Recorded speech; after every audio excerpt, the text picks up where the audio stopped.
Sebenarnya dari sisi penghobi, Hmm. itu yang dilihat tuh seperti apa, Pak, penjurian dalam Koisyo tuh, Pak? Nggak apa-apa udah dah, terus terang aja langsung ngomongin aja semua. Jadi kalau masalah kredibilitas itu kadang-kadang ada juri ya, kalau saya melihat dia punya konflik of interest yang tinggi Wah. terhadap satu ikan ya. Juri lokal lihat senior atau lihat juri import gitu udah Keder. keder duluan. Padahal kita harusnya nggak perlu itu karena kita juga sama kok. Kualitas kontes koi yang ada di Indonesia nih seperti apa, Pak, akhir-akhir ini ya terutama? Iyalah Pak, kalau saya dengar kalau ada penyelenggara Koisyo, kalau untung sih nggak apa-apa ya. Tapi kalau ada yang sampai dengar minjem duit, Nah, ada pakai uang bank, ada uang tengkulak, Iya. ada peserta tiba-tiba nyelonong ke juri, langsung nunjukin, ini kan ini kenapa? Ini udah 12 kali champion nih, kan nggak champion. Lalu itu dimasukin ke Facebook, jurinya Iya, dibully medsos, habis-habisan. iya. Padahal saya tahu itu juri senior. Iya.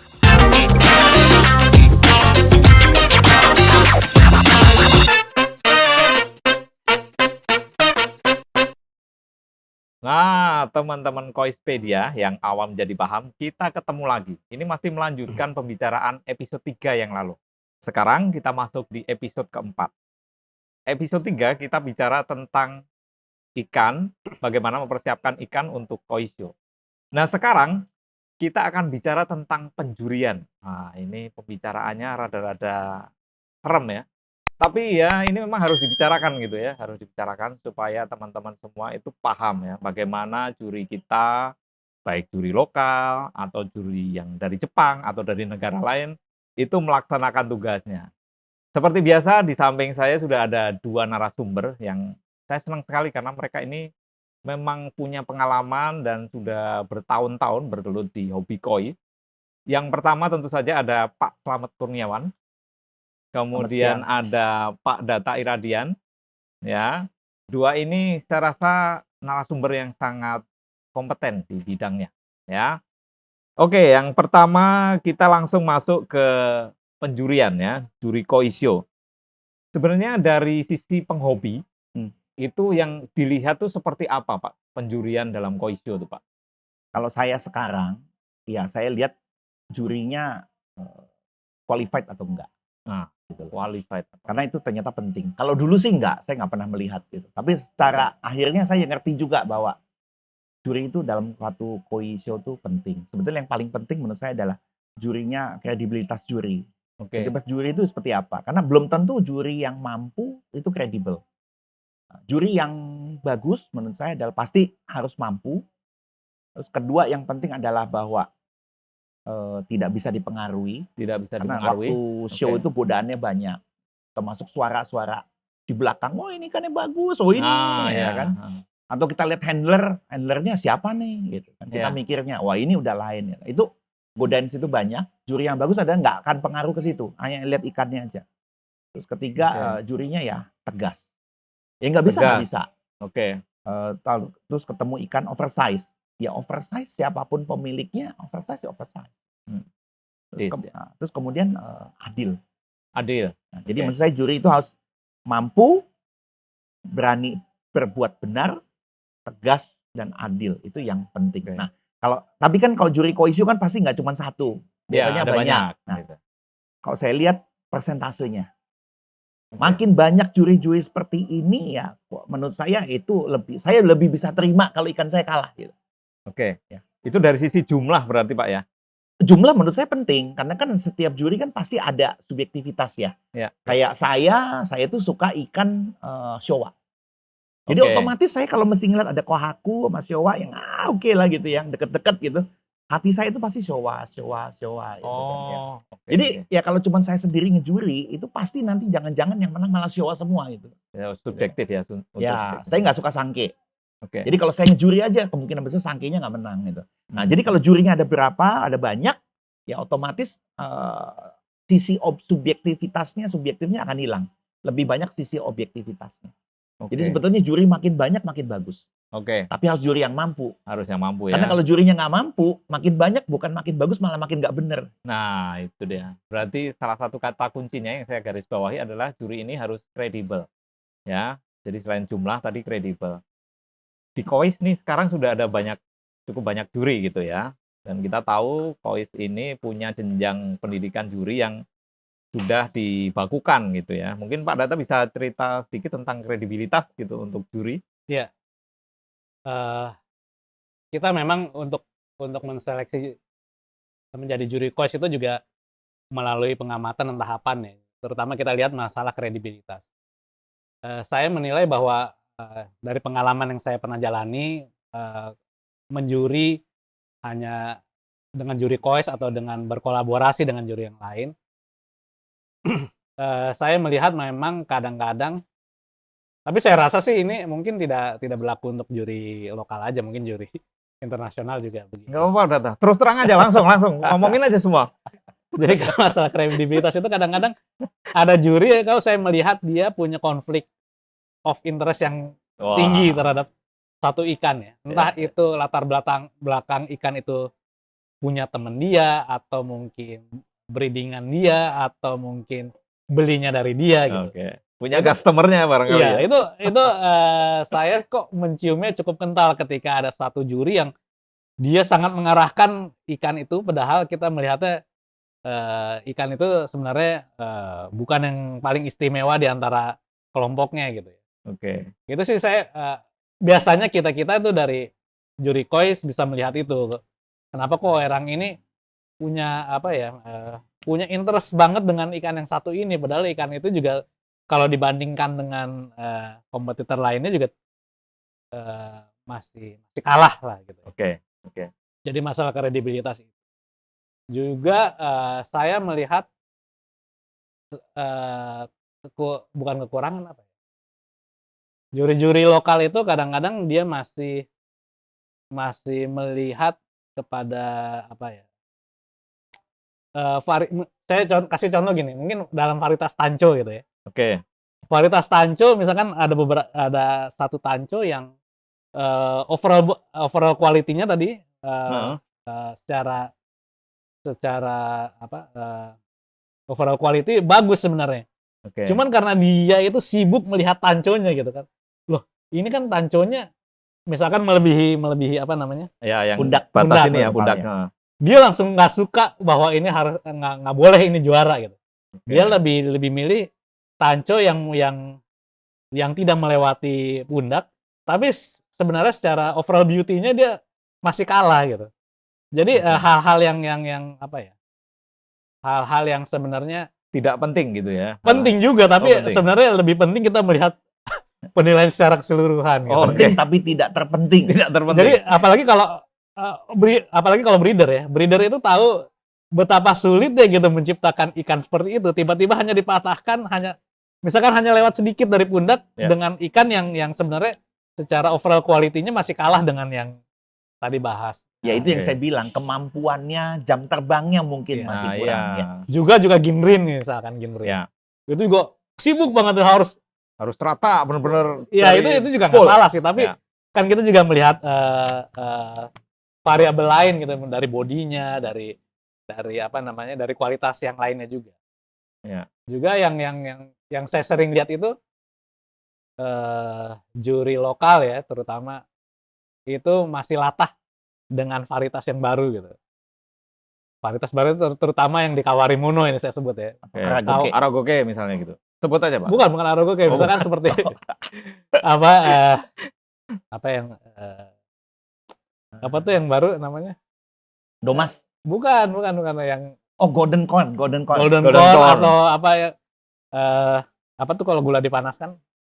Karamel. Ya. Itu kalau juri-juri Indonesia lihat karamel itu langsung karamel. Fokusnya langsung situ. Ya itu tidak salah karena memang itu kita apresiasi terhadap apa varietas yang baru. Cuman kita jangan lupa gitu bahwa kalau seperti Kawarimono yang single color itu solidnya warna di kepala itu penting ya. Kalau bagi saya, selain juga jaring apa ya? Net jaringnya. Itu juga penting. Terutama itu bagian color apa di kepala itu mesti solid dan satu warna. Begitu ada warna yang apa namanya, yang lebih tua di bagian tertentu, itu bagi saya itu juga merupakan suatu kelemahan sebenarnya. Tapi biasanya juri-juri lokal itu karena terbawa euforia apa ya? Golden Euforia corn, karamel. varietas karamel, baru gitu. varietas Dan langsung baru, oh ya. nggak, ini yang bagus gitu. Padahal secara keseluruhan kita menilai bahwa misalkan ada yang varietas yang lebih awal dia punya solid warna yang lebih bagus, body shape yang lebih bagus gitu. Itu jadi dilupakan. Oke, jadi ini masalahnya teman-teman semua, salah satunya itu ada di persepsi ya.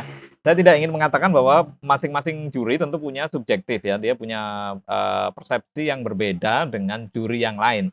Tapi yang dimaksud Pak Data itu ada kesamaan ini ya, kesamaan dalam hal penilaian itu yang harus seragam. Nah ini yang kalau di juri kois tuh rata-rata sudah sama lah ya persepsi yang seperti Iya, itu ya. iya. Nah gitu teman-teman. Jadi kenapa juri kois itu memang tidak seproduktif yang lain itu memang karena ada jenjangnya gitu ya. Jadi kita perlu menyamakan persepsi untuk tiap-tiap juri gitu. Nah ini ketika kita melakukan kolaborasi itu seringkali kita menemukan hal-hal yang seperti itu ya. Ada perbedaan persepsi, which is oke saja. Asal nanti ke depannya juga makin lebih baik gitu ya, Iya. makin sama gitu ya.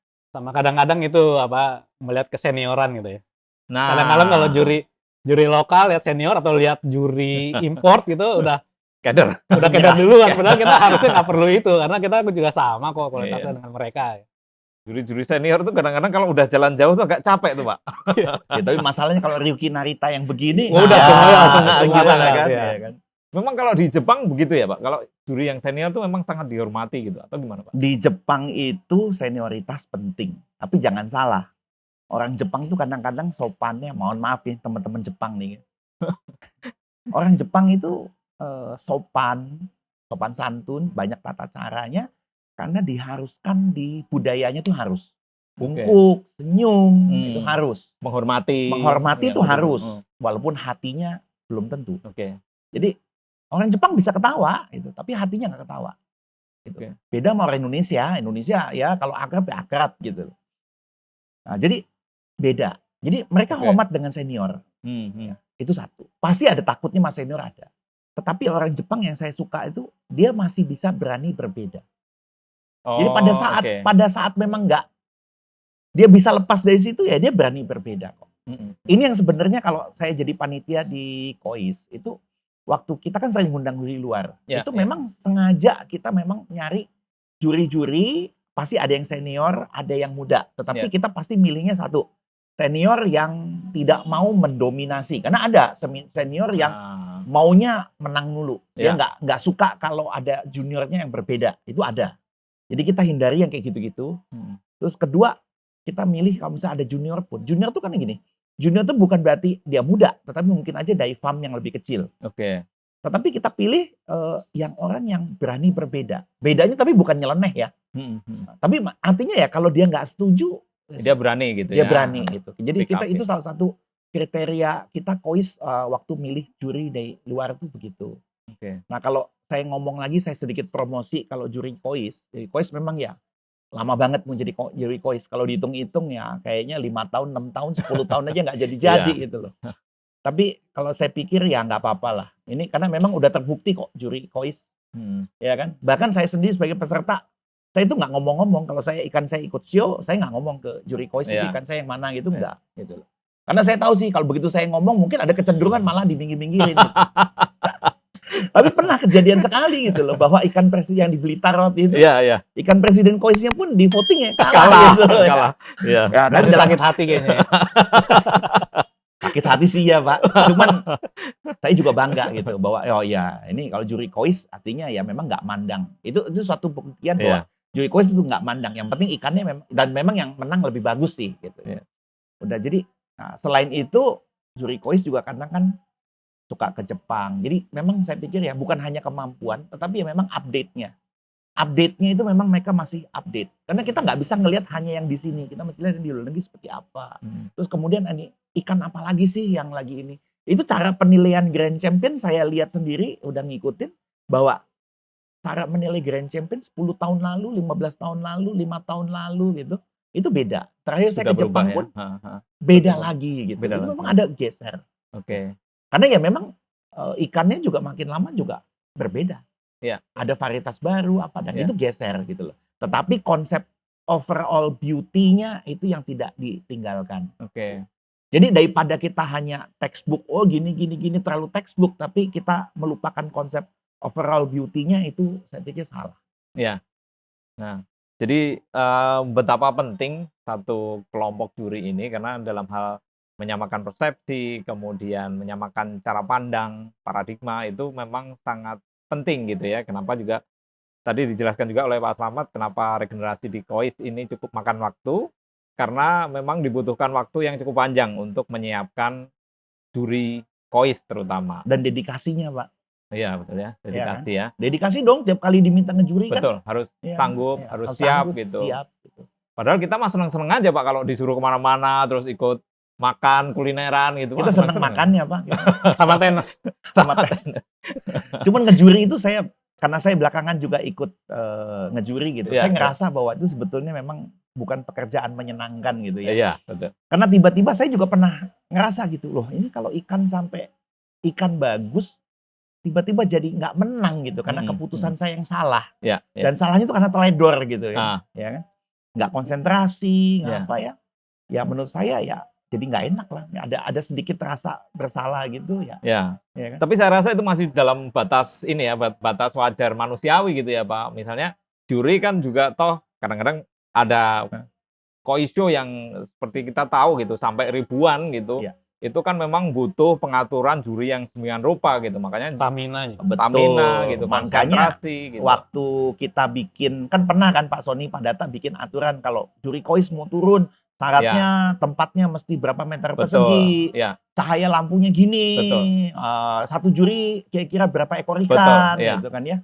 Ya awalnya saya sebetulnya dalam hati sih nggak setuju. Karena menurut saya kayak ribet gitu ya Pak ya. Oh, dibikin ribet gitu ya. Tapi habis saya menjuri, saya baru sadar bahwa itu sebetulnya betul.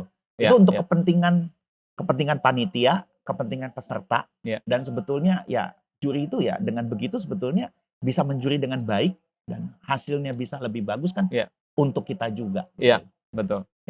Jadi memang teman-teman semua perlu sadari beban untuk juri ini tidak ringan, sama sekali tidak ringan ya. Karena selain dia harus menilai, dia juga harus mempertanggungjawabkan tentang apa yang dia pilih gitu ya. Jadi untuk melakukan itu semua tentu butuh prasarana yang memadai gitu. Misalnya tentang pencahayaan, tentang lokasi yang steril seperti itu. Itu menjadi tuntutan yang cukup penting gitu. Kalau juri KOIS misalnya kita akan ditugaskan kemana gitu pasti tanya dulu gitu ya. Ini syaratnya sudah terpenuhi atau belum. Salah satunya tujuannya untuk ketika nanti KOIS show itu berjalan juga kita bisa menjuri secara optimal ya, secara fair dan diperlukan itu semua. Oke, menyambung tentang hal ini tentu peran head judge itu sangat penting ya. Seperti apa tuh kira-kira Pak Data? Head judge ini bisa menentukan arah dari sebuah penjurian. Ya, kadang-kadang kan memang head judge itu harus bisa selain leading sebuah penilaian juga dia harus bisa kalau ada suatu perdebatan atau perbedaan penilaian gitu dia sebenarnya harusnya bisa memberi arahan gitu ya. Oke. Nah mengenai head judge sendiri juga mengenai jumlah juri kalau di KOIS itu kan jumlah jurinya selalu ganjil. Jadi dengan harapan kalau misalkan tidak melulu juga head judge itu suaranya harus yang dominan gitu karena kadang-kala kan misalkan ada 3 juri, head judge masing-masing punya satu suara, berarti head judge belum bisa hasil dari head judge itu belum bisa menentukan apakah pilihan head judge itu menjadi juara 1 apa tidak. Oke. Ya. Jadi biasanya kadang-kadang juga kalau kita dihadapkan dengan kualitas yang ketat gitu, disitulah biasanya head judge harus bisa memberikan arahan kenapa suatu ikan itu bisa dianggap lebih dari ikan yang lain. Sementara apabila kita lihat itu memiliki kualitas yang sama. Meskipun masing-masing punya preferensi yang berbeda ya. Kalau kita dari 2 ikan itu mempunyai kualitas body mirip-mirip gitu lah. Mirip-mirip yang 11-12 tadi. Biasanya preferensi orang itu akan berbeda. Nah, disitulah fungsi dari head judge itu bisa membuka sebuah diskusi yang harusnya bisa akhirnya mengerucut pada suatu kesimpulan untuk menentukan siapa yang jadi juara. Oke. Untuk di KOI sendiri untuk jadi head judge itu harus dari yang juri senior atau seperti apa Pak Data? Iya, untuk di KOIS sementara ini memang harus yang senior ya. Jadi Oke. karena kan kalau di KOIS itu ada KOIS juri utama, juri madya, Madya, sama juri yang Pratama. pertama. Untuk sampai dia terpilih sebagai head judge atau group head gitu ya. Ya. Itu paling tidak madya atau yang utama, tapi lebih penting yang utama. Oke. Nah, jadi seperti itu ya, teman-teman, untuk kalau ada yang tertarik untuk menjadi berkarir jadi juri KOIS, ini kesempatannya terbuka, mumpung ada Pak Slamet, nanti bisa juga daftar lewat majalah gitu ya. Tapi tentu ada beberapa prasyarat yang harus dipenuhi gitu ya. Salah satunya dia harus aktif di KOIS Show, juga kita juga ada audiensi khusus untuk itu. Jadi ada 3 tahapan, ada juri pratama, juri madya, dan juri utama. Itu kalau di KOIS. Yang bisa menjadi head judge tadi seperti disampaikan Pak Data adalah juri yang utama, dan tentu ini sudah cukup berpengalaman gitu ya. Iya. Dalam KOIS Show sudah pernah menjuri beberapa kali, kemudian karirnya sudah beberapa tahun gitu, itu baru bisa menjadi head judge gitu kira-kira. Oke, saya akan lanjutkan untuk sistem penjurian ya. Ada beberapa sistem penjurian, salah satunya adalah voting. Saya masih menyambung ke hal yang tadi, kalau kira-kira terjadi dalam pemilihan champion itu biasanya ada voting gitu. Nah, peran head judge itu di mana? Atau peran masing-masing anggota tim itu seperti apa Pak Data? Voting terbuka tertutup? Baik yang terbuka maupun Banding yang tertutup. Iya. Yang terbuka dulu deh. Kalau yang terbuka, justru itu tadi yang seperti saya bilang ya, kadang-kadang tuh juri masih terpengaruh sama kesenioran gitu, Nah, atau ya. apa ketokohan dia dalam industri KOI, apalagi kalau juri-juri import gitu ya. Jadi kalau saya perhatikan kadang-kadang nggak ada yang menunggu atau melihat seseorang, pada seseorang begitu seseorang itu angkat tangan, untuk rasa amannya dia kan angkat tangan Ikut juga gitu kan. kan. Daripada Kadang malu gitu daripada kan. malu. Daripada susu jadi asagi. Iya. Karena kemarin tuh ada saya lihat tuh jurinya sempat ini ya, sempat bikin lelucon gitu ya. Ada juri seniornya mau angkat tangan tapi nggak jadi gitu. Tapi yang muda ini udah ikut angkat tangan gitu. Akhirnya Terus sendiri. semuanya ketawa gitu. Iya. itu Pernah lihat juri ya? juri impor ya, bukan Impor juri ya. lokal ya, gitu. Seperti Iya. itu. Kadang-kadang jadi bercandaan juga di antara kita itu ya. Nah, memang kalau voting tertutup itu lebih apa ya? Lebih Individu gitu lebih ya. individu dan tidak terpengaruh, walaupun meskipun saya masih suka lihat yang tadi itu orang-orang yang masih punya konflik interest gitu, nyontek punya ya? kepentingan, Oh, dia berusaha memengaruhi teman-teman jurinya yang lain gitu. iya betul. Itu aja. Ya, itu memang jadi catatan ya. Kita juga sering menemukan gitu ya antara dialog antar juri, which is okay, sebatas itu memang tidak mempengaruhi penjurian gitu. Terus kita juga menjumpai juga penonton, khususnya baik itu handler maupun pemilik ikan itu dari pinggir, mereka mempengaruhi, itu juga sebenarnya tidak diperbolehkan gitu ya, selain tidak pantas. Tapi yang lebih penting dari itu adalah ketika seseorang ini bertugas menjadi juri, memang dia seharusnya tidak terpengaruh dengan itu, atau ya dia fokus di tugasnya aja, karena tugasnya memang sudah cukup berat ya, menuntut konsentrasi yang tinggi. Oke, itu sekedar catatan untuk penjurian di KOIS gitu. Kemudian saya akan lanjutkan tentang kualitas KOIS Show yang ada di tanah air gitu ya. Saya akan mulai dari Pak Slamet sebagai penghobi gitu. Melihat kualitas kontes KOI yang ada di Indonesia ini seperti apa Pak akhir-akhir ini ya terutama? Kalau saya lihat, ini saya bisa dibagi kualitas KOIS Show menurut saya Ya. itu sekarang zaman pandemi sama bisa dibilang sebelum. Oh, oke. Kalau menurut Jadi saya ya. Oke. Ya, seperti apa Pak? Kalau menurut saya sebelum pandemi itu terlalu eksklusif sebagai Oh, oke. terlalu eksklusif. Jadi ya betul lah, kita KOI itu yang ditampil kan KOI yang bagus-bagus, semua bagus. Itu saya tahu penyelenggaraan kita juga mesti bagus. Tetapi kan sebetulnya KOI ini bukan hanya milik sekelompok orang. Ya.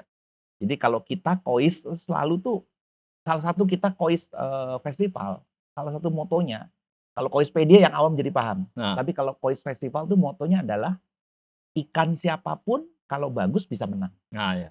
Ya, itu jaminan Kois Festival. Di fair play lah ya. Ya, fair play. Tapi kalau saya lihat itu sebelum pandemi itu terlalu eksklusif. Artinya wah, golongan yang punya duit gitu. Akibatnya menurut saya ya susah berkembang. Susah berkembang ya. Pemainnya itu aja. Pemainnya kan? itu aja. Bahkan istri saya juga ngomong, lah yang menang itu lagi. Gitu. Istri saya kan belakangan ikut ya ke Ya. sini. Dia bilang, Jadi pemerhati lama-lama juga hafal. ya. Karena kan yang handlernya naik. Oh, Handlernya naik itu Iya. lagi. Terus dia bilang, pemilik ikannya itu Itu lagi. lagi. Ya kalau gitu yang menang itu lagi. Nah itu menurut saya iya benar juga ya. Masa sih harus itu lagi? Gitu. Nah, terus zaman pandemi mulai rame. Mungkin karena kegiatan dibatasi. Ya. Hanya orang jadi makin hobi gitu. Ya. Rame sampai Pak Sony kan juga tahu tuh setiap minggu ada show. Iya, setiap minggu, Pak. Saya Kadang-kadang ngelola satu majalah minggu. itu bikin laporan tuh juga cukup pusing gitu karena Dulu kan susah nyari konten. dulu susah nyari konten, tapi begitu Koiso-nya banyak, saya Mulai bingung mana kan, yang mana yang mau ditulis. dimasukkan gitu. Iya. Jadi pada waktu zaman pandemi ini memang euforia sekali. Ya. Memang pada waktu itu juga penjualan koi juga saya dengar bagus. Iya. Tetapi jadi terlalu bebas. Hmm. Ya saya akui, saya juga punya salah di situ gitu loh. Bahwa menjadi terlalu bebas gitu loh. Oke. Wah ini itu dulu semua gampang. Dulu sebelum pandemi itu kita mau nyari sewa vet nggak ada. Nggak Mau ada. coba pelatan nggak ada. Ya, Registrasinya terbatas. siapa? Terbatas gitu kan. Juri pun bahkan terbatas. Ya. Tapi begitu juara pandemi, muncul juri-juri baru. Ya. Yang sebetulnya juga saya termasuk yang mendorong. Saya bilang, kalau kamu ngandelin Kois doang gitu, ya kita nggak bisa setiap Iya, minggu betul. show gitu kan. Nah, terus kalau kamu ngandelin Apki doang juga saya bilang juga ya, nggak bisa juga gitu loh. Kan jurinya juga itu aja. Dan Apki ada aturannya. Iya. Betul. Jadi saya termasuk yang mendorong, kamu ngejuri dong, ngejuri. Iya, Gitu. Tapi saya merasakan juga akibatnya. Kita terlalu bebas. Semuanya bebas. Penyelenggaraannya bebas. Ya kan? Menjurinya bebas. Semua bebas, semau-maunya. Yang penting jadi rame. Akibatnya acaranya rame, ikan yang masuk juga banyak. Ya. Akibatnya kita merasakan bahwa sebetulnya kualitas Koisio tuh makin lama makin turun. Makin turun. Ya. Okay. Ujung-ujungnya yang dipikirin cuman duitnya aja. Ya. Yang ini akan sebetulnya udah jadi bom waktu sekarang. Karena sebetulnya udah kenyataan sekarang makin kesini entry nggak begitu banyak. Dan yang saya dengar dari teman-teman petani koi juga bahwa ngejual ikan makin sulit. Makin sulit ya. Harganya juga makin turun gitu. Ya, harganya makin turun. Ya karena menurut saya ya betul waktu pandemi itu kita ngejual ikannya kebanyakan. Kalau orang udah ngejual ikan kebanyakan ya otomatis sekarang nggak beli lagi. Terus kemarin itu ya dengan ada banyaknya show otomatis kekerek kan harganya. Ikan pantes nggak pantes show. Sampai saya kan pernah cerita Pak Sony itu. Saudara saya beli ikan, dia bilang saya beli ikan kualitas show. Saya pikir aja, kamu tahu di mana itu kualitas show? Saya bilang, ya ini invoice-nya. Saya tuh masih mengharapkan minimal ada sertifikatnya. Kalau sertifikatnya nongol, saya akan bilang ikan ada sertifikatnya belum tentu ikan show, show quality. Tapi ternyata pada waktu itu bahwa ikan show itu definisinya bukan show quality, tapi ikan yang sudah pernah ikut show. Gitu. Dan ditunjukkannya pakai invoice. Dan saudara saya itu ngasih invoice-nya Kois Festival lagi. Di situ ada tulisan 10 cagoy. Nah, dia beli salah satu di sini. Nah, jadi menurut saudara saya bahwa itu ikan yang dia beli itu show quality gitu kan ya. Nah, akibatnya ya betul. Pada saat itu kita menikmati bahwa ikan yang tadinya enggak harganya murah menjadi mahal. Gitu. Nah, sekarang kita dapat akibatnya. Akibatnya ya penjualan ikannya lebih sulit, gitu kan. Siu-siu pada rugi gitu. Ya, tapi ini yang saya bilang zaman sesudah pandemi. Nah, jadi zaman pandemi saya ngomong sama teman-teman, yuk mulai kita rapihkan show-nya lagi. Gitu kan ya. Nah, kita kembali lagi berapa idealisme yang memang harus ada, idealismenya kita kembalikan. Tetapi kalau cuman bikin ribet, tidak ada positifnya, ya jangan dilanjutkan. Ya kan? Nah, tapi kalau yang masih bagus, kita teruskan. Gitu ya. Jadi supaya, nah sekarang sih kayaknya saya udah mulai, iya Pak, saya rasa juga. Udah mulai tertata gitu kan ya. Jadi saya udah ngomong sama teman-teman juga di berbagai organisasi. Yuk kita mulai. Jadi organisasinya banyak bukan berarti kita musuhan. Gitu. Harus siapapun boleh kerjasama ya. kerjasama. Gitu. Jadi supaya peserta nggak bisa banding-bandingin, oh kalau di sini gimana, di sini gimana, di sini gimana gitu kan ya. Di sana menang, di sini harus menang gitu, nggak boleh ya Pak Itu ya? nanti saya mau ngomong Oh tuh iya, tadi, peserta tuh. Tapi yang jelas teman-teman semua, ini memang bukan tanggung jawab satu klub, KOIS saja, nggak bisa begitu. Jadi ada banyak klub atau ada banyak perkumpulan, ini harus punya pemikiran yang kurang lebih sama, seperti itu ya Pak Samad Iya, ya? Pak. Jadi yang lebih penting tentang hobi KOIS ini kan sebenarnya bagaimana dia sustain kan gitu.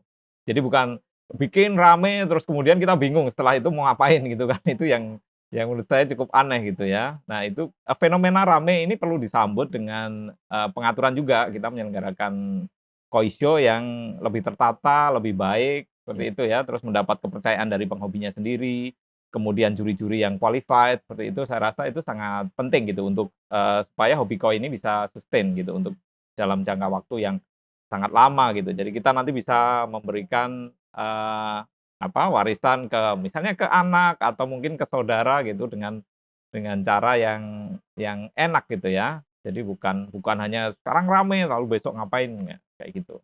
Kira-kira seperti itu. Pak Data ada yang mau disampaikan? Ya. Kalau menurut saya, eh, kan sekarang tuh show tuh banyak ya, mungkin hampir setiap minggu ya. Tiap minggu. Kadang-kadang nggak minggu pun juga ada, hari Iya. biasa pun ada. Hari biasa bahkan ada ya. Ada. Ya itu mungkin karena orang sudah mulai melihat bahwa koi show ini merupakan satu bisnis gitu ya, Oh, oke. yang kira-kira opportunity-nya baik, Cuan lah, cuan. cuan. Jadi makanya saya melihat di sini adanya pergeseran marwah dari sebuah koi show itu sendiri gitu. Karena sebenarnya kan yang namanya koi show itu tempat berkumpulnya ikan-ikan yang baik ya, ikan-ikan yang memang show quality. Nah, kenapa saya bilang sekarang mulai ada pergeseran? Karena ketika posisi most entry itu dianggap lebih mulia daripada orang yang menang Grand Champion. Oh, oke. Nah, di sini saya sih tidak menyalahkan kepanitiaan yang memang profit oriented, karena memang kan juga kita bukan kita bicara yayasan yang sukarela gitu. Ya. Nah, cuman akhirnya karena ada pergeseran ini, saya melihatnya bahwa di sini marwah dari sebuah koi show itu jadi tergeser. Bayangkan saya dulu pernah mendengar bahwa ada orang entry ikannya tidak ada dimasukkan di dalam venue-nya gitu. Jadi hanya sekedar foto gitu. Itu yang pada tak langsung pulang ya malam. Ngambek Iya ya. tuh. Marah. Itu makanya Ikannya nggak ada soalnya. Nggak ada. Ikan jadi orang ya itu mungkin dari sisi panitia mungkin ingin mengenjot fish entry ya. Jadi otomatis kan juga penerimaan mereka lebih banyak. Cuman ya itu tadi telah terjadinya pergeseran. Kalau most point mungkin itu masih dalam tracknya ya. Iya, Most point, juara umum ya. Grand juara umum. Champion. Tapi kalau kita most entry, jadi kesannya panitia itu mencoba dalam tanda kutip mengakali gimana supaya banyak gitu banyak kan. yang daftar, padahal dari sisi kualitas tidak sebenarnya tidak memenuhi ikan itu untuk ikut dalam sebuah show. Bahkan kadang yang tadi saya cerita lagi, ikannya pun juga tidak ada. Fiktif. Itu saya ditelepon panitianya lo malam-malam. Gimana juri kois pada pulang semua gitu. Saya lagi bingung tuh. Kok juri kois kok malam-malam pulang nggak mau ikut awarding? Iya. Juga yang sering saya dengar ya, karena saya beberapa berita tentang koi show itu kan masuk ke meja redaksi gitu kan. Jadi seolah-olah memang jumlah ini sekarang jadi tolak ukur yang sangat menentukan gitu. Itu kalau tadi Pak Data bicara tentang marwah sebuah koi show, itu saya rasa juga mulai bergeser juga gitu ya, tentang jumlah gitu ya. Jadi kalau entry-nya banyak, itu koi show-nya bagus gitu kan. Tidak selalu seperti itu. Gitu kan. Kita mesti lihat dari sisi penyelenggaraan ini seperti apa. Ya tapi jangan panitia. Peserta juga maunya yang murah-murah. Kalau Nah, NTV-nya murah-murah ya kepaksa kita harus banyak-banyak, Pak. Ya kadang-kadang kan misalkan entry 2.000, ternyata 1.500-nya di ikan yang kecil-kecil gitu kan juga capek juga. Maksudnya dari sisi panitia juga sebenarnya nggak terlalu signifikan penghasilannya ya. Dibandingkan kalau misalkan dari separuhnya ikan yang besar-besar itu kan bisa kelihatan kualitas show-nya. Tapi kan nggak bisa diatur. Iya, betul. Nggak bisa diatur. Nggak bisa diatur. Tapi kita bisa lihat loh kalau show yang diselenggarakan oleh KOIS itu kadang-kadang ikan-ikan besar itu justru pada Banyak. keluar gitu ya. Iya. Oh iya, karena kita penggemar ikan besar. Jadi teman-teman kita juga ikan besar kan gitu kan. Cuman ya memang saya tahu teman-teman kan juga panitia gitu ya Pak daerah ya. Mereka juga bilang ya, mereka juga nggak mau sebetulnya sih kalau bisa. Artinya bisa untung ya, mungkin jangan rugi gitu loh. Iya, Dengan, jangan dengan rugi, ya. 800 ekor ya mereka mau gitu loh. Iya, iya. Cuman kondisinya kan nggak begitu. Mereka mau peserta nuntut fasilitas macam-macam sampai Iya. peserta nuntut hotel. Hotel Yang gitu dulu tuh ya. zaman dulu nggak ada. Iya. Makanya dulu tuh menurut saya terlalu eksklusif. Tetapi begitu masuk zaman pandemi menjadi terlalu apa? Terlalu terbuka. Money oriented. Hmm. Semuanya diduitin, semua duit terlalu terbuka. Tapi kebiasaan tuh peserta minta hotel. Padahal dulu kita bayar sendiri hotel. Handler minta hotel. Nah, nanti uang pembinaan itu kan membuat biaya bengkak. Habis biaya bengkak, masih lagi peserta, ada lagi peserta yang ngomong pialanya jelek, pialanya harus bagus. Ya tapi piala harus bagus sih. Memang harus bagus sih Pak. Ya kan? Karena kan pemenang kontes itu kan suka majang Pak, ini piala gitu loh ya. Kalau Tapi kan yang bertarung nyawa kan ikannya, bukan oh iya, pemiliknya. iya. Tapi ini kan bagian dari kebanggaannya gitu Pak, Oh, didokumentasikan. Ya, buat dipajang ya. Ah, Saya juga buat suka dipajang. ngoceh sih kalau di piala atau jatuh. Iya. Pialanya patah. Gitu. Iya. Ya, tapi harga kontesnya ya, Iya. ya. Jadi akibatnya panitia mesti bergantung dengan most entry. Iya. Hitungannya 2.000. Makanya kalau teman-teman saya bilang udah jangan hitung 2.000 deh, saya bilang. Hitung aja 800 gitu. Kalau jadi 1.000, Iya. 2.000 terus oke, nggak apa-apa. Tapi hitungnya 800. Artinya biaya kurangin aja. Oh, nanti peserta gimana? Ya udahlah. Mau ikut ya enggak. Kalau dia nganggap kita teman, dia ikut. Tapi kalau dia nganggap kita teman, Iya. ya dia nggak ikut gitu loh. Kalau dia nggak nganggap kita teman, ngapain kita nganggap dia teman kan gitu. Iya, gitu ya. Jadi memang kualitas sebuah koi show ini harus sama-sama dijaga kan. Paling tidak itu yang saya simpulkan dari pendapat dua narasumber ini gitu. Ini memang tidak mudah gitu ya sebagai penyelenggara koi show. Untung memang penting gitu, tapi itu bukan hal yang utama gitu ya Pak Slamet ya. Iyalah Pak, kalau saya dengar kok ada penyelenggara koi show, kalau untung sih nggak apa-apa ya. Tapi kalau ada yang sampai dengar minjem duit, Nah, ada pakai uang bank, ada uang tengkulak, iya, ya kan? Ada kayak jual rumah, iya. ada saya kenal temen juga rugi, ya kan? Ya akhirnya teman-teman yang lain juga itu nggak dibayar, Oh, gitu iya. kan? Yang jual plastik, Iya. ya. Saya tahu lah teman-teman pasti tahu itu. Kan kalau udah kayak gitu kan sebetulnya sayang sekali. Sayang, betul. Jangan Ya. sampai begitu. Kita menggeluti hobi kois nih salah satunya kalau di kois ya, kois itu kan motonya itu kan memang friendship itu yang jadi utama. Nah, untuk menjadi friendship itu kan tentu banyak hal gitu ya. Salah satunya trust, kemudian kepercayaan, hubungan antar teman itu sendiri, kemudian kita saling percaya, kira-kira seperti itu. Nah, ini semua akan hobi koi ini akan tentu akan lebih nikmat gitu dijalankan kalau friendship ini memang menjadi yang utama gitu. Iya. Gitu. Oke, catatan yang lain ini kalau tadi tentang kualitas koi show, ini saya ingin bertanya tentang peserta, Pak. Nah, peserta ini gimana nih menurut Nah, Pak ini Slamet? menurut saya ya. Nanti pas data kita tanya. Ya. Cuman kalau saya boleh nambahin, Ya. peserta ya, balik lagi. Saya bisa bagi tiga ini lagi, Ya. 3 periode. 1 periode sebelum pandemi. Ya. Pesertanya pasrah. Pasrah. Termasuk saya gitu. Wah, dikerjain ya istilahnya ya sama panitia. Ya pokoknya peserta, kamu pokoknya begini, terserah kamu gitu. Disuruh bayar gitu kan. Nggak ada suaranya. Nggak ada suara. Nggak ada suaranya. Gitu kan. Itu zaman itu. Tetapi begitu masuk pandemi, karena mungkin ya itu ngejar entry ya. Ya, ngejar entry. Peserta menurut saya jadi raja. Terutama orang-orang yang memasukkan berani most entry. Istilahnya ngebom. Ngebom. Ya kan? Ya terima kasih untuk karena yang ngebom itu juga teman-teman saya juga ya. Makasih gitu teman-teman yang udah bantu panitia-panitia, terima kasih gitu. Ya. Tetapi saya berapa kali ngelihat di Facebook itu udah nggak elok. Ada peserta tiba-tiba nyelonong ke juri, gitu. Langsung nunjukin, ini kenapa? Ini udah 12 kali champion nih, sekarang nggak champion. Gitu. Terus jurinya bilang, jurinya mungkin kurang pinter ngomong ya, kan nggak semua juri pinter ngomong ya. Jurinya cuma bilang, ya ini bodinya tidak proporsional. Hmm, hmm. Nah, di sini cuman gitu doang. Itu dimasukin ke Facebook, jurinya Iya, dibully medsos. habis-habisan. Iya. Padahal saya tahu itu juri senior. Iya. Dan saya tahu memang kurang pintar ngomong. Padahal Hmm. kalau saya lihat ikannya, itu bahkan ekornya aja udah nggak bentuk gini, Pak. Itu lurus dipotong gitu kan. Kotak gitu ya. Dan Nyudut. saya cek lagi, Heeh. ternyata ikan itu setiap minggu ikut show. Heeh. Dan lucunya ikan itu dalam tiap bulan ukurannya menyusut. Itu benar, Pak.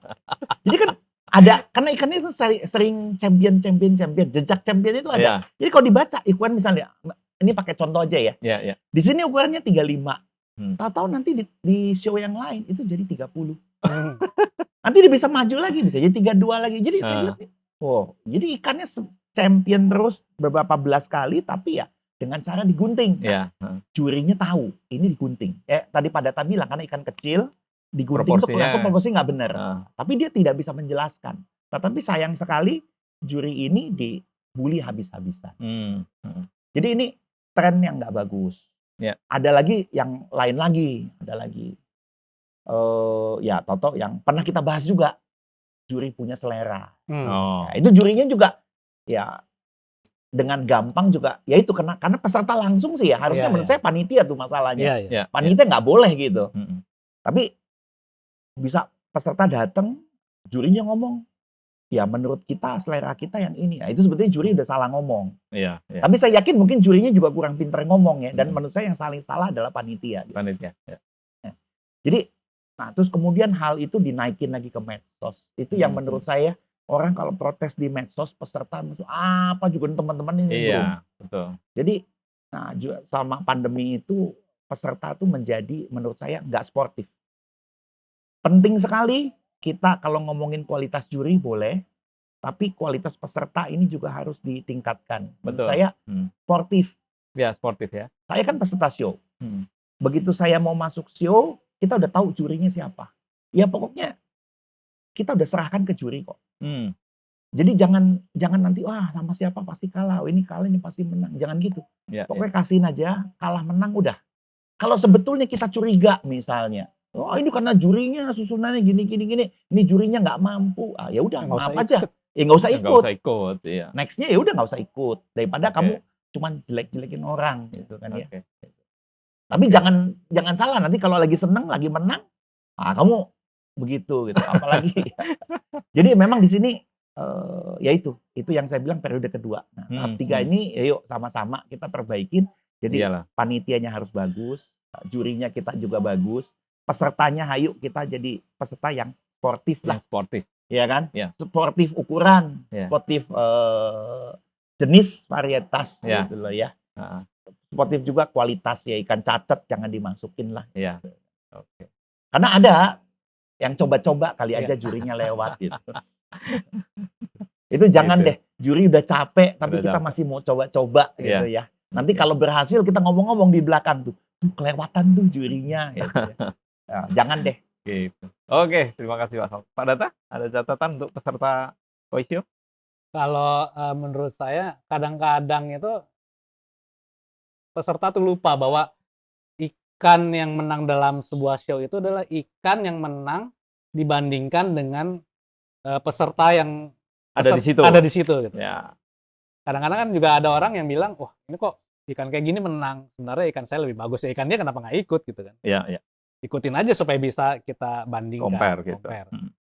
Nah tadi juga seperti disinggung Pak Slamet, yang ikan yang berkali-kali juara dan harus juara itu juga menjadi sebuah catatan baik ke peserta dan juri. Tadi saya juga bisa menambahkan ya, kadang-kadang juri betul. Ya. Juri yang kita ini kalau saya beberapa kali kolaborasi, jadi dia apalan gitu ikan yang sudah pernah menang dan pernah dia nilai untuk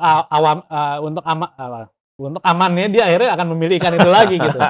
Ya tapi kan logikanya gini Pak, kalau Bapak mesti menjuri tiap minggu, berani nggak Pak Data mengatakan ikan itu tidak champion? Kan sulit.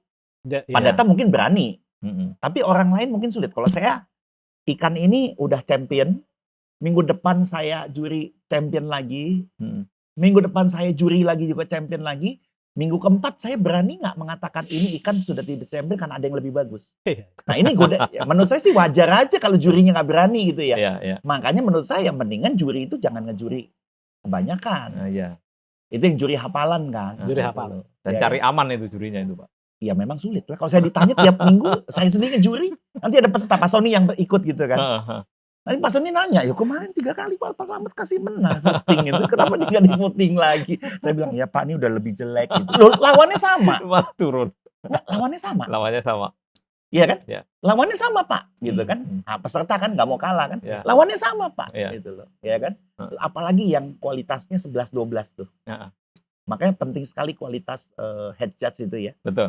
Ya. Apalagi 11-12, tapi kan itu bisa, ya kan? Saya jadi ingat waktu Kois Festival di Semarang, Hmm. ya kan? Saya bangga sama juri kita gitu. Hmm. Karena sebetulnya ada satu ikan yang itu fresh dari Jepang. Hmm. Fresh dari Jepang. Juri kita tuh selain hafalan, juri kita tuh suka takut sama ikan fresh dari Jepang. Iya. Sama takut harga. Begitu tahu harganya Wah, mahal. langsung berubah pikirannya ya. Ya, kalau tahu harga mahal, kira-kira udah 50% menang. Nah, Begitu ikan itu fresh dari Jepang, itu udah deket tuh 80% menang gitu. Jadi ya waktu itu memang kan kalau juri Kois memang nggak pernah nanya-nanya ya. nggak pernah ya. Dan ternyata yang menang bukan yang dari Bukan fresh. fresh. Dari Waktu itu saya Jepang. sempat kaget. Karena ikan yang nggak fresh itu ada gelarnya, Pak. Iya. Baru menang gitu. Ya kan? Saya sempat nanya. Saya bahkan karena saya ragu, saya nanya Hmm. sama dealernya gitu. Tapi dealernya bilang gitu, oh juri Kois bagus. Iya. Karena menurut saya pun yang itu yang memang menang. Ini Iya. betul katanya. Baru datang Iya. dan ini lebih mahal, Hmm. tapi saat ini kondisinya Ya, kurang kurang. gitu loh. Nah, saat itu saya percaya, oh ya bolehlah juri Kois Hmm. berarti bisa ngelihat hal itunya Iya. gitu loh. Hmm. Tanpa ngelihat embel-embel, tanpa ngelihat Harga, harga terus ya, gitu. kayak gitu. Fresh dari Jepang. Ya. Nah, itu yang saya mau balik tanya Pak Data sebetulnya. Apa itu, Pak? Menurut Pak Data, kualitas juri nasional kita gimana nih? Iya, tadi kalau komentar juri lagi kan tadi yang saya bilang bahwa ada juri yang hafalan gitu ya. Dia lebih aman untuk memilih Yang udah koi-koi sering yang memang menang. sudah champion sebelumnya. Yang saya tekankan kembali lagi bahwa ikan itu dinilai pada kondisi pada saat show itu berlangsung dan dibandingkan dengan ikan-ikan yang pada saat itu juga mengikuti show itu gitu. Jadi show yang satu ke show yang kedua belum tentu pesaingnya sama. Ya, betul. Pun kalau pesaingnya sama seperti tadi Pak Slamet bilang, Kondisi ikannya bisa beda. bisa beda Ah, gitu. ya. Jadi Oke. misalkan jaraknya seminggu nih. Dalam waktu seminggu itu ikan bisa stres, bisa Ya. terkena penyakit sehingga menyebabkan pada saat performance kondisinya jadi berbeda gitu. Ya. Ya. Jangankan kita ngomong seminggu ya, kita mishandling aja pada saat show gitu. Jadi pada saat show kita mishandling, handlernya berbuat salah, ikan itu jadi stres. Padahal dalam waktu hitungan jam pun ikan itu bisa langsung berubah. Gitu. Ya. Jadi pada saat ketemu, apalagi dengan ikan yang berbeda dengan kontestasi yang sebelumnya, itu kan kita juga tidak serta-merta harus memilih ikan yang sebelumnya champion. Kita harus lihat kondisi dia pada saat itu. Ya. Jadi kayak cerita Pak Slamet tadi yang pada saat ada ikan yang sudah mendapatkan gelar tertentu di Jepang sampai Indonesia kalah, nah itu kan juga bisa banyak hal yang mengaruhi itu. Pertama, kompetitornya berbeda. Kedua, kondisi mungkin pada saat performance di Jepang dan pada saat di Indonesia itu juga sudah berbeda. Jadi makanya kita juga harus punya apresiasi khusus kalau handler itu ternyata bisa mempertahankan kualitas dari ikan itu. Gitu. Ya. Okay. Itu kita juga harus memberikan apresiasi khusus untuk handlernya. Apalagi bisa mempertahankan kualitas ikan itu dari awal sampai akhir ya tetap punya kestabilan yang sama. Ya. Nah, menarik ya teman-teman semua. Saya rasa memang masih banyak yang harus kita kupas apalagi tentang penjurian ini. Ternyata banyak sekali variabel yang mempengaruhi sebuah penjurian. Juga catatan khusus untuk peserta Koi Show gitu ya. Kalau ini semua kita bisa sadari, kita bisa saling mengerti, saling mengingatkan. Saya rasa Koi Show ini juga akan berlangsung bergairah gitu. Kapanpun kita laksanakan, tidak melulu tentang jumlah, tidak melulu tentang jurinya dari mana, yang penting juri itu qualified, itu Koisho saya rasa akan berjalan dengan fair gitu ya. Itu catatan dari Koispedia hari ini. Kita akan ketemu lagi di episode selanjutnya, episode yang lebih menarik. Catatan untuk teman-teman semua yang punya saran atau pertanyaan, silahkan tulis di komentar. Jangan lupa untuk subscribe di Koispedia, dan kita akan ketemu dengan topik-topik yang lebih menarik. Sampai ketemu teman-teman. Koispedia Yang yang awam awam jadi jadi paham. paham.